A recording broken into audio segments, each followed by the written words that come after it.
இந்நாள் இனிய நாளாக அமைய ராமானுஜர் திருவடியை பற்றி பரந்தாமனை அறிவோம்.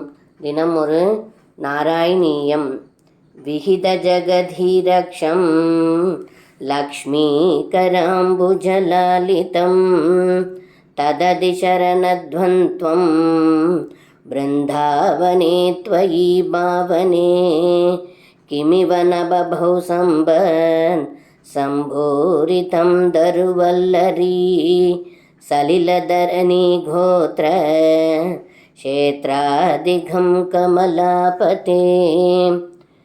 இந்த பாடலுக்கு அர்த்தம்: திருமகள் கேள்வனான ஹே குருவாயூரப்பா, அனைத்துலகங்களையும் காத்து தங்களுடைய பாதங்களை திருமகள் வருடப்பெற்ற திருவடியால் பிருந்தாவனத்தில் நடந்தபோது அங்குள்ள மரங்கள், செடிகள், கொடிகள், நீர்நிலைகள், நிலம், மலை, வயல் முதலியவைகள் சிறந்து விளங்கியதாக இருந்தது என்று இந்த பாடலில் பட்டத்ரி சொல்கின்றார். சர்வம் கிருஷ்ணார்ப்பணம். ஸ்ரீ குருவாயூரப்பன் திருவடிகளே சரணம்.